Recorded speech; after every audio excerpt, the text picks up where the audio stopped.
Thank you for listening to the Luminous Recovery Yoga podcast, hosted by Kari.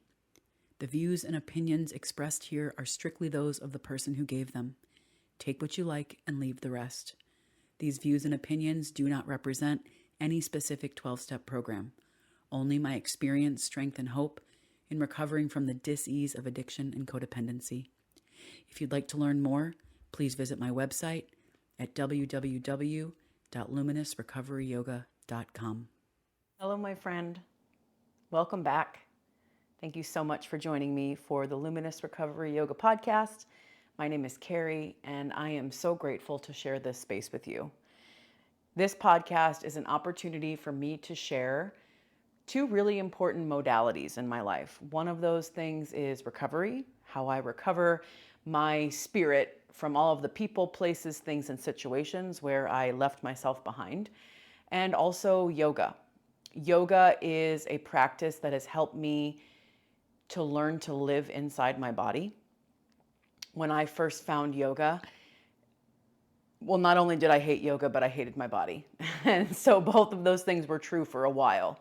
It took me a long time to find yoga in a way that felt accessible, that felt meaningful. And so I bring this space to you because I discovered yoga and recovery really at the same time.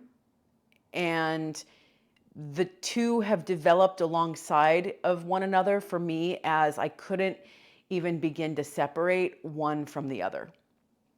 So when I think about my life, oftentimes I think about my life in terms of a yoga pose. Like, I have learned that how I show up in the yoga pose is often how I show up in other areas of my life, because my yoga mat has become this safe place to explore how I am and how I show up. And so if there are certain things that I struggle with on the yoga mat, chances are I struggle with those same things out in the world, because it becomes almost this snapshot.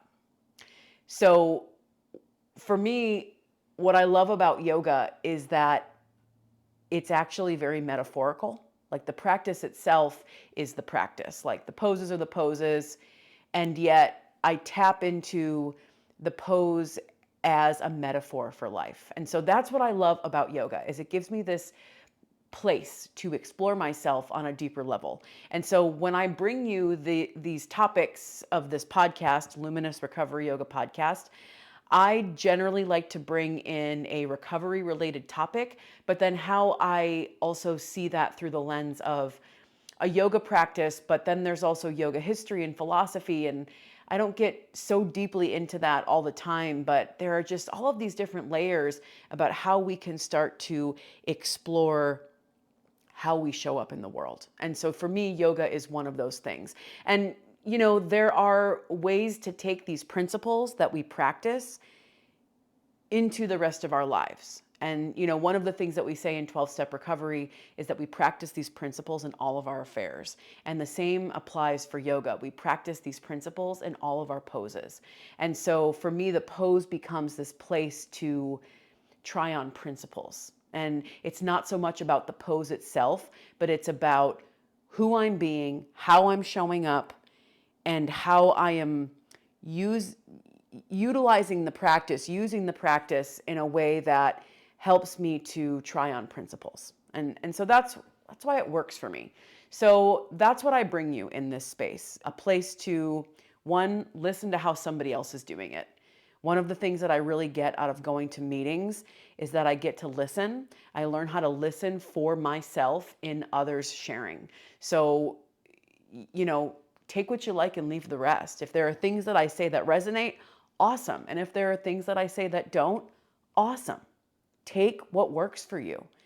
And I just find that listening to other people share helps me to realize that I'm not alone, that I'm not going through life as this deeply unique individual that nobody could possibly understand, that my life is my life, but also the human experience is not that unique. Like, there might be nuanceical details that could make each one of us unique, and there certainly are, but ultimately being a human is a pretty standard experience in a lot of ways. Like, we live in these bodies many of us struggle with these bodies, whether it's like the body itself or the things that happen while we're living in the body. And, so I find that more often than not, I can find how I'm more like somebody than not. And that is such a gift, because there was a time when I was walking around acting like the things that were happening to me were so unique that nobody could possibly understand me. And that's a really lonely existence. Like, if I don't believe I can be with others, or that I can't hear myself in others sharing, like, that just feels really lonely. So I hope that you hear something today that helps. The flow of every episode is that I share on a recovery related topic. I often bring in how yoga also fits into that, and then we'll take it to the mat. Because one of the things that I've really learned is that the issues live in our tissues. And I don't mean your Kleenex. Although, yeah, like sometimes the issues are also living in your Kleenex. But ultimately, everything that happens 100% through our bodies. Our bodies are the vehicles for how we get through this world. So the things that happen in the world are happening through our physical experience, and our body has this tendency to hold on to it. And so the yoga mat also becomes this place to sort of work out that tension, or to find some relaxation, or to even get physically present to the experience of being in the body. I know that oftentimes I get so wrapped up in my thinking that sometimes it's like my mind and my body are in two very different places. Physically, I am here, but mentally, I could be back to when I was 17 years old, So sometimes our minds and our bodies are just not in the same place at the same time. And so the yoga mat also becomes this place to get present. And that might happen for a minute. Like, you might get on that mat and you might be stewing about what's going on with you. But maybe for a minute, you get your breath, your body, and your mind all in the same place. And if that is what you got out of the practice today, then God bless that 1 minute where you got present. So, give up the idea that you have to do this right. Give up the idea that it has to be a certain way. And that is why I really like to integrate a little bit of yoga into each of these episodes, because it becomes a place to explore the principle on the mat and to see what it feels like to physically embody these principles. I like to call it embodied understanding, where our body is a part of understanding these mental, heady, philosophical topics. That it's one thing, maybe you've been in this experience. I know this has been like this for me, where I know the thing, like, I know I should forgive, or I know how to do this, or I know I know in my mind what I need to do, but I can't seem to get my body to go along with it, Sometimes our mind can hold information that we just can't seem to get into the rest of us. So that is what this podcast space is for me. It's a way to try on a wisdom, a philosophical topic, but then also integrate it into the rest of the body. And that to me is where it becomes an integrated practice, where it's not just about what I say and what I think, but it's about how my body is moving through this world and living these principles. So that is what this space hopefully is, provides, or attempts to provide, or, again, take what works and leave what doesn't. So, you might listen to the first half of this podcast and then you might come back to the practice later on in the week, or maybe you don't, It really just is up to you. And I provide both, because if you do have time for both, you might discover something new. So that's what this space is for.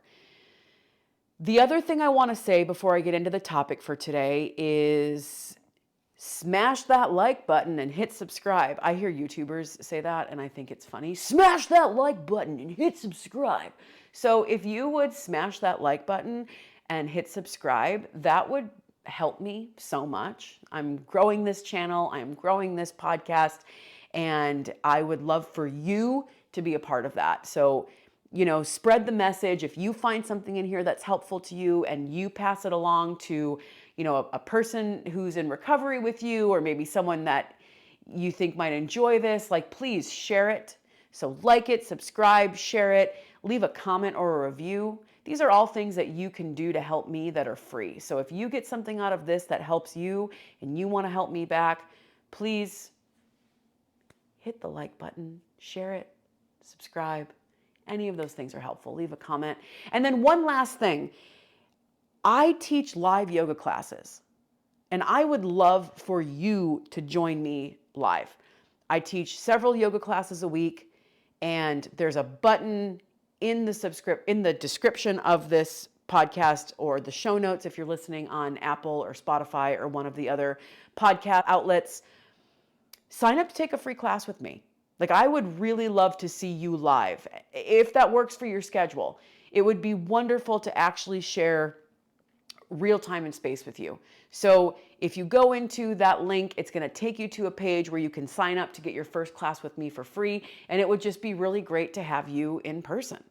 Not in person, virtually. It would be virtual, but we would be in the same time space continuum together. So all of my classes are virtual. Sign up, come and take a class with me. So that's what I have for you. Housekeeping, administrative. Great. We've done all that. So now I want to jump into my topic for today.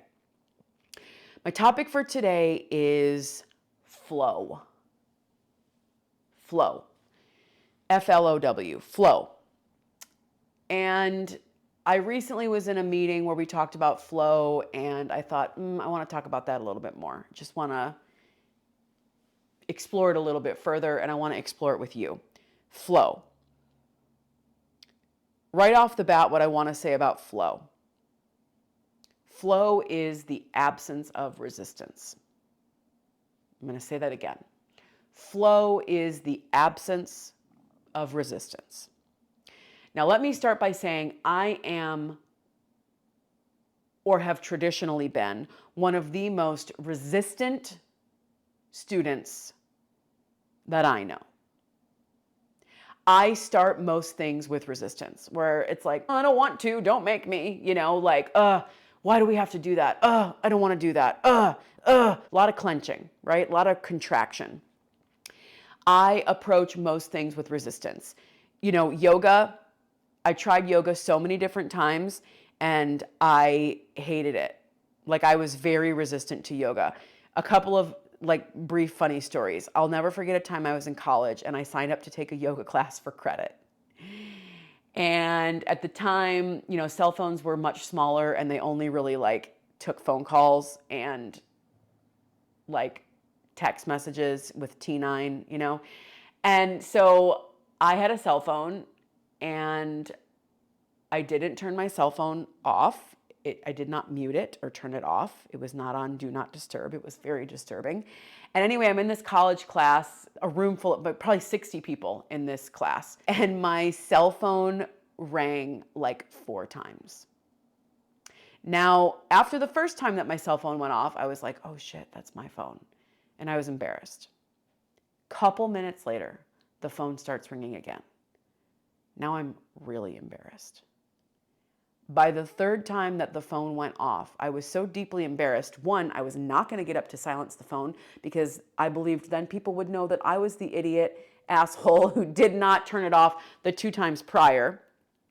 So I was really afraid of what everybody in the room was already going to think of me if I got up to silence the phone. So I didn't. And then that just reiterated how much I hated yoga. So that is burned into my memory. Why didn't I do yoga? Because my cell phone went off during class and it embarrassed me so much that I blamed yoga for it. Or, I can give you so many different reasons why yoga wasn't for me at the time. I just was chock full of resistance. And any excuse that I could find to not do yoga, that was it. My cell phone went off. I hate yoga. It was really just where I was at the time. Another kind of funny story is I had a friend who was like, you know what, Carrie? You should do yoga. And I was like, why would you say that to me? What do you mean I need to do yoga? I was so mad about it. And I was like, why? It was all of these silly things where yoga was knocking on my door. And I was like, no, not you again. And the same thing happened with recovery. The first time it was suggested to me that I should consider checking out a recovery meeting, I was mad about it. I was like, what is that supposed to mean? So like, I can tell you that at every juncture, there has been resistance. And when I'm in resistance, I'm not in the flow. And by flow, I mean things are moving. I'm moving in the direction of God's will. And I'm not pushing against that. Like, I'm not beating my head against the wall saying, no, no, no, because there's a lot of that.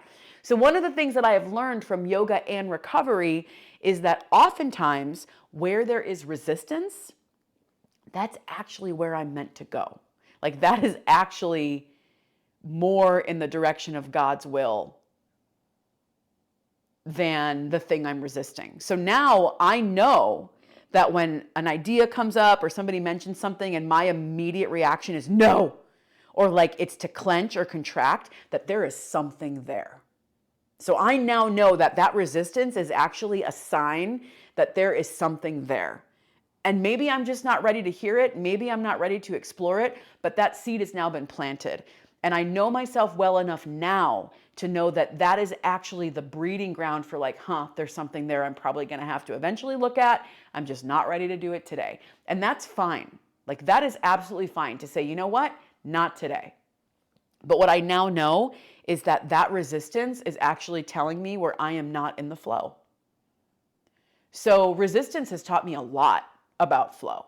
So when I say that flow is the absence of resistance, I now know that resistance is where I am blocking the flow. Like, I am the dam, like the dam in the river or wherever dams are. I am blocking the flow. And so that's like really good information for me to have, is that where I'm resisting, generally that means that I am resisting being in the flow or I'm resisting God's will. And, if you struggle with the word God, like that's okay. I use that as a colloquial term, higher power, the universe. What have I heard recently? Oh, God stands for great outdoors. I often refer to my breath as my higher power because it's literally a power greater than me. Like, without breath, I don't live on the planet for more than 4 minutes. Our body stores 4 minutes worth of breath.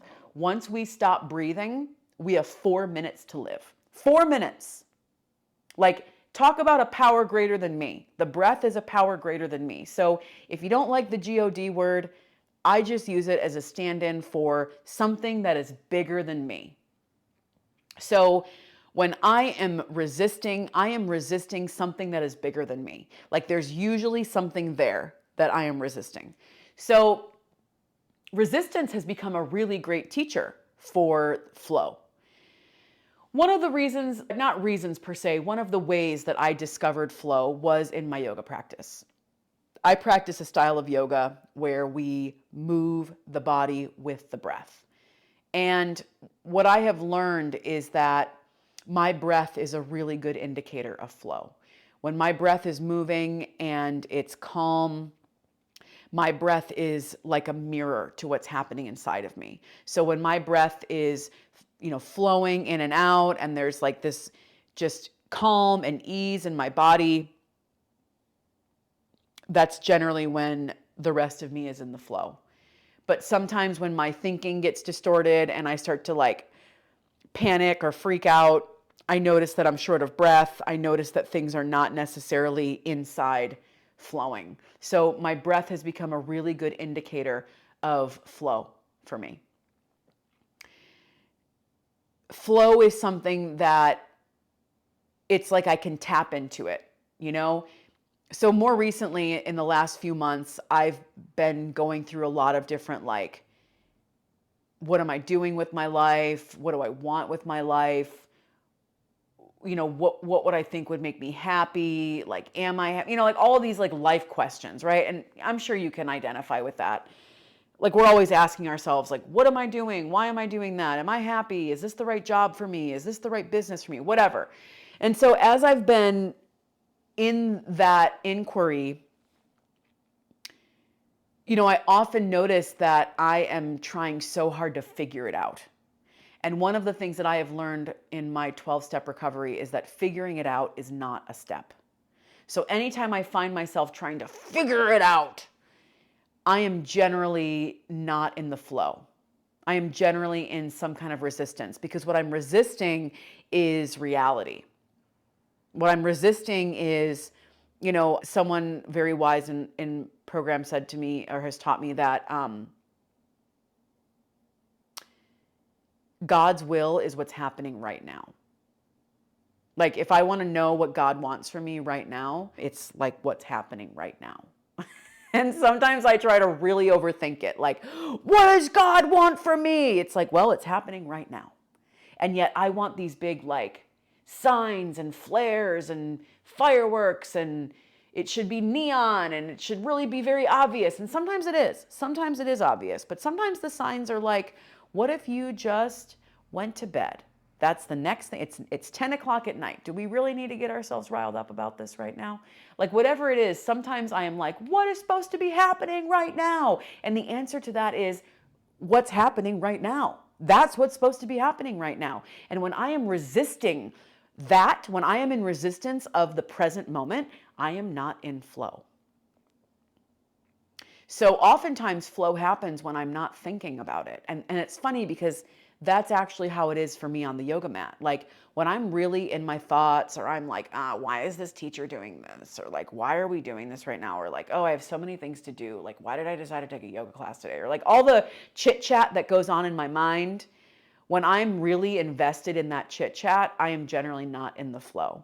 And it's often when I can sort of shift out of thinking and into my feeling body that I can tap more into flow, that I can tap into the flow of things. It's hard to like describe flow. Like we have phrases, right? Like, go with the flow, or gosh, I really feel like I'm in the flow. It's this like feeling that like maybe things are going our way, but maybe they're also not going our way. Like, maybe the flow is when it's like, oh, I'm just like living life on life's terms, rather than like trying to swim upstream. Oftentimes when I want to think about myself, like if I go into visualization land, the visualization of me being in the flow is me sitting on a tube in the river with a sun hat on and a glass of lemonade and sunglasses. And that is like my vision of me going with the flow, where like I am on a raft on the river. Now, sure, maybe the maybe the current picks up, maybe I get knocked off the boat, my raft, then what happens, right? It's like, okay, well, I have tools. And sometimes the tools are the things that help me like manage when the flow gets too fast, or, it's like, am I trying to swim upstream? Am I trying to go against the flow? Because oftentimes when I'm going with the flow, even if I think the flow is going a little bit fast, I can just really center myself on, well, what is happening right now? How can I get present to the experience that is happening right now? Because oftentimes when I am in resistance of that, that is when I get in trouble. So for instance, recently I took on a job during the day working with kids. And before I took on this job, I was really upset about my life. I was just like thinking about myself all the time, like very obsessed with like, what am I doing? And why am I doing this? And why is it so hard? And all these things. And so I took on this job working with kids. And one of the things about children that is so beautiful and so frankly annoying, but beautiful, is how much attention they require. You got to watch them all the time. And what I realized within like a week of being with these kids is that suddenly my problems just started to like not be so loud, because I didn't have so much time to sit there and think about them, because the children required my presence. Like they demand it. Kids require presence. Like the greatest gift you can give to a child is your attention. It's your presence. I mean, they don't necessarily need all of the bells and whistles. Of course, I was a kid who wanted bells and whistles, but the best thing that people gave me when I think back on my life is like their time and attention. So kids require that time and attention. They are like ultimately very present creatures.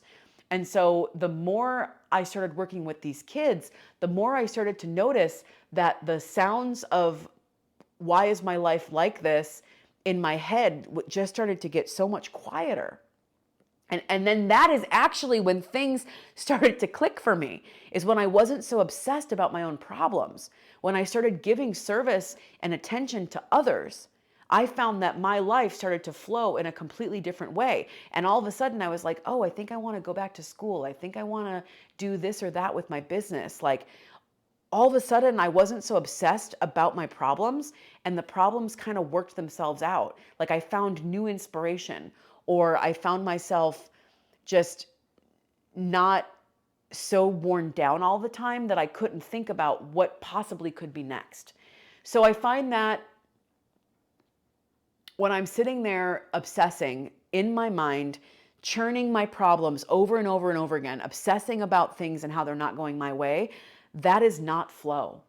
That is a lot of resistance. That is a lot of me resisting present reality. And when I am in resistance of present reality, I am not able to receive the gift of serenity. I am not able to receive inspiration. I am not able to receive connection with my higher power because I am so obsessed with myself. And so it's really when I can get present to what's happening that I can be more in the flow. So, questions for you. What does flow feel like? Like, that is something that I've really gotten from yoga, is what it feels like to be in the flow. Not what I think about being in the flow, but what it feels like when I'm in the flow. Like, what are the bodily sensations that you receive when you are in the flow? What signals do you have that tell you you're in the flow? How do you know when you're in the flow? Because that's really the question. Is like, flow could also be very confusing. How do I know the flow isn't trying to like eat me alive or something? Or like, is there a certain point where you could go with the flow so much that you're actually being a very passive like character in it all? And these are just questions that I have. I don't have answers to these. But, I personally have not found myself in a position where I was going with the flow so much that I guess what I'm trying to say is that like being in the flow isn't the same thing as being passive or not taking action in your life. Because I also see that as like being in resistance. Like, if there are things happening and you're not responding to it, that is another way of being in resistance by not tending to your side of the street. And that is not necessarily being in the flow. Perhaps, I don't know. These are just, it's like I'm asking these questions, but also I'm trying to like explore this at the same time out loud, that being in the flow isn't just a passive action. Like, it's not just letting things happen to you. That's what I'm trying to say, is that being in the flow isn't just letting things happen to you, right? At least I don't think. So I don't know. I guess I'm also bringing this to you. Like, what do you think about that? Where in your life maybe do you just let things happen to you? And does that feel like flow? I mean, and this could be different for everyone. This is not a homogenous experience of being in the flow. Maybe you're like, F the flow. I don't want the flow. And then I would probably say to that you're being in resistance. And that's fine too. But where we started all of this is that flow is the absence of resistance. So if I am resisting my responsibility, then that's not flow. Right? Like, I like the definition of responsibility as responsibility, my ability to respond. And so if my ability to respond to life and like what I'm supposed to do, that is not flow. That's when I think you get taken by the current.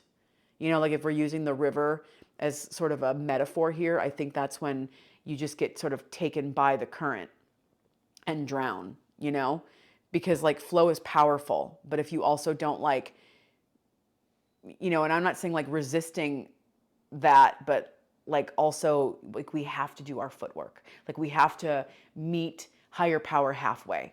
If I want certain things to happen in my life, I have to be willing to show my footwork. Like, just recently I applied for something, and in order to be considered for this thing, I have to turn in my application. Now, once I turn in that application, the rest is in God's hands. I don't know if I'll get accepted. I don't know if that will be the right thing, but I've done my footwork. And if I wanted this thing to happen, but I wasn't willing to put my name in the ring or throw my hat in the ring, then that's just like, that's not what I'm talking about. Do you know what I mean? Do you know what I'm saying? I hope this makes sense. Hopefully this like lands somewhere on you. You're listening to it, you're taking it in, and hopefully something that I said lands and resonates for you. So that's what I've got for you today. Flow, and how flow helps my recovery, and what it means to be in the flow, at least for me, what it feels like, different physical indicators that perhaps we're in the flow. So that's what I think about that. So now with that being said, we're going to take it to the mat and we're going to explore flow in the body and just maybe like what it feels like to try that on physically. So with that being said, I'll see you on the mat. Hello, my friend. Welcome back. Here we are on the mat, and today we are exploring flow. So embodied understanding. How can we take these principles and bring them into our physical practice and try these principles on in the body? What does it feel like to tap into flow on the mat? So we're going to do a simple practice guided by our breath. You could even watch this if you're on YouTube. If you're listening to this on podcast, you could listen to it once and then try it the second time or whatever works for you. But I'm going to offer you this gentle practice, and we'll move slow, but we will explore flow. So start in a simple seat, just one foot in front of the other. And we're going to start by just warming up the body. So bring your hands to your knees. You can close your eyes or you can keep them open, and just start by moving your torso from side to side like you were a wave. Just moving your body from side to side. You could move your neck from side to side.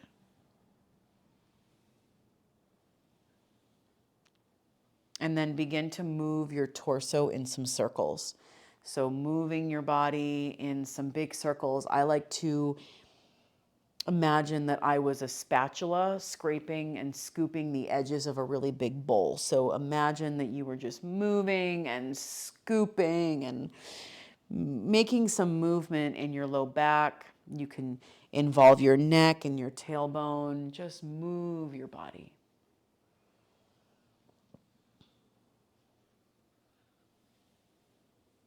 And start to notice what your breath is doing.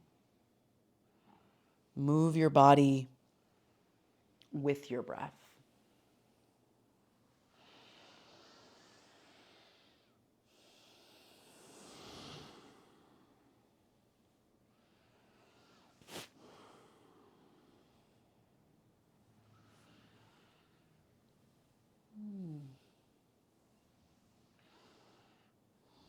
And then slowly come back up to neutral. Bring your hands back to your knees. Reach your arms up over your head. Interlace all 10 of your fingers. Flip your palms to the ceiling and take a full stretch.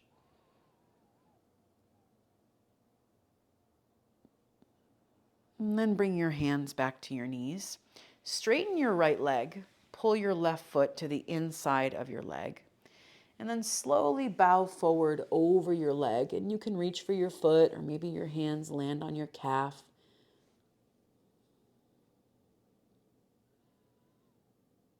And begin to breathe.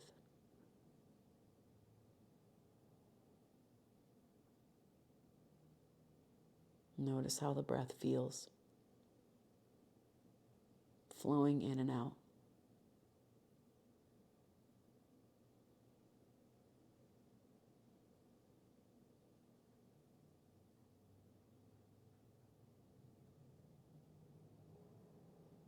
And slowly sit back up, and we'll switch to the other side. Straighten your left leg, pull your right foot in, turn and face your left foot, and then just slowly fold over your leg. You can reach for your foot or in the direction of your foot. And notice if there is any resistance. Notice if there are places in the body where it feels like an ouch or no, not today. And that is being in physical reality. Remember, flow isn't just going with the flow. It's being an active participant and listening for the next right thing.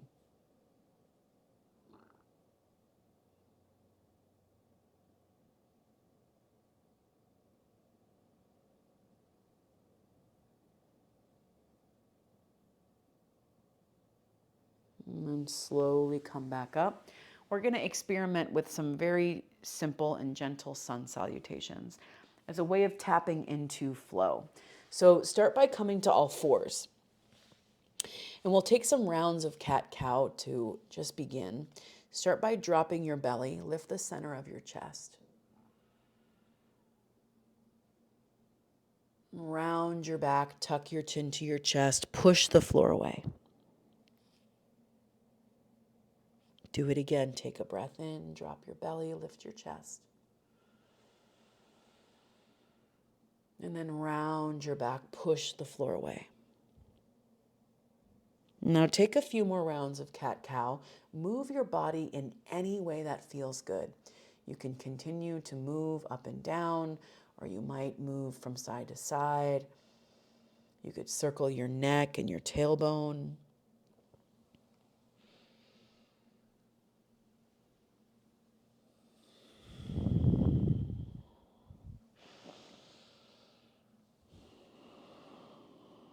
Notice what your breath is doing.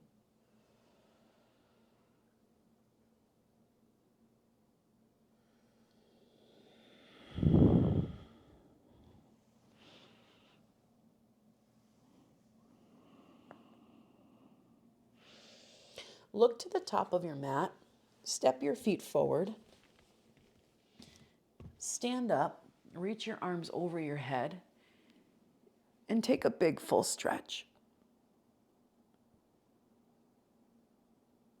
Bring your palms to touch at the center of your chest.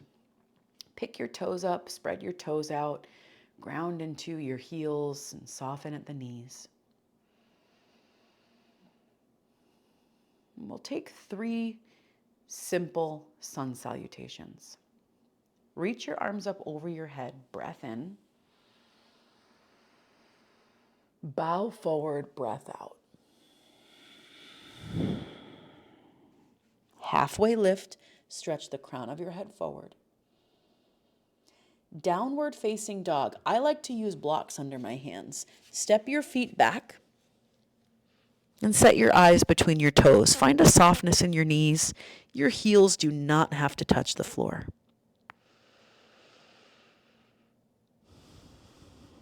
Tap into the flow of breath.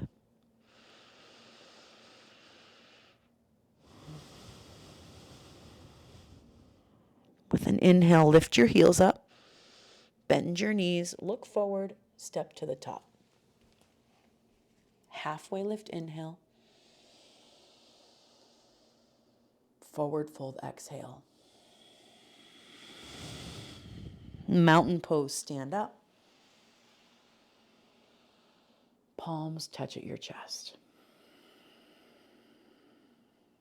Arms reach up, inhale. Bow forward, exhale. Halfway lift, breath in. Downward facing dog. Breath in. Breath out. One more.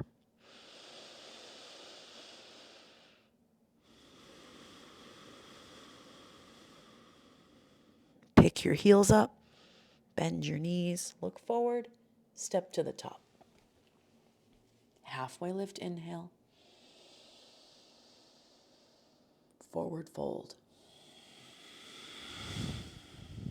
Stand up, mountain pose. Palms touch at your chest.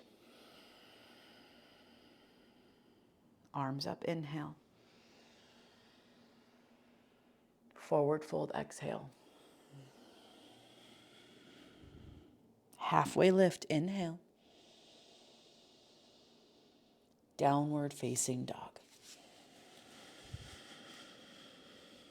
Take a breath.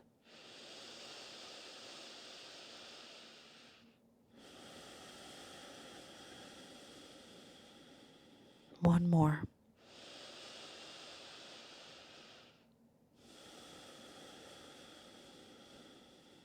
Come down to your knees. We'll take one set of camel pose. Stand up on your knees. Bring your hands to your hips. Start by taking a breath to lift the front side of your body.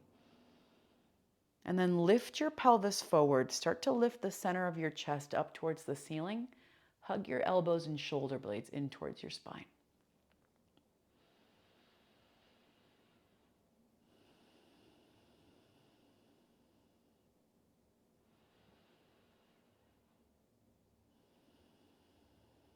With an inhale, slowly come up. Have a seat on your heels, and for just a moment, tap into the flow of breath.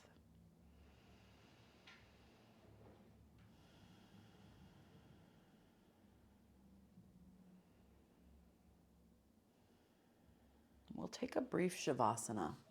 Come to lie down on your back.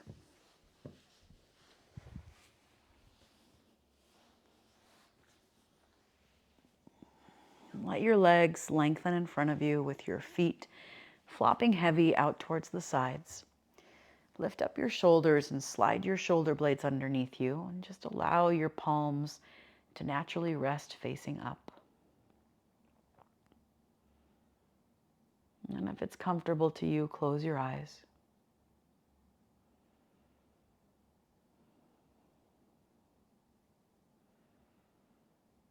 Give yourself permission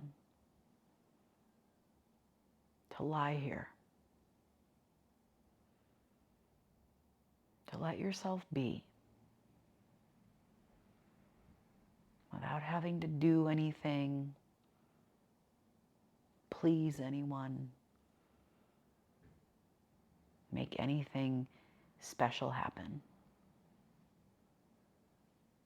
What would it feel like to rest for a moment? To be in the flow.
Take a long, full, intentional breath in and empty it. Wiggle your fingers and toes. And circle your ankles and wrists. And take a full body stretch. Reach from front to back. And pull your knees to your chest. And if it's comfortable to you, roll over to your favorite side.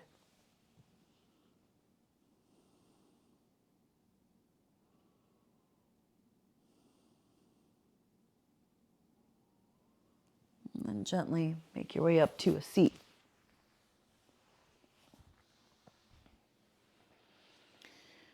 Bring your palms to touch at the center of your chest. And take this final moment to notice how you feel. You don't have to call it anything or name it. Noticing is enough.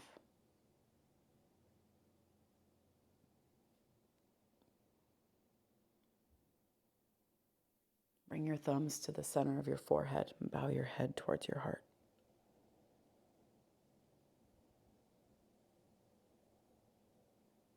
In honor of you and me and this practice that we share, I bow to you and say namaste. Thank you so much for taking the time to listen and to practice with me today on the Luminous Recovery Yoga podcast. I'm so happy that we shared this space together, and I look forward to seeing you again soon. Take care. Thank you for listening to the Luminous Recovery Yoga podcast.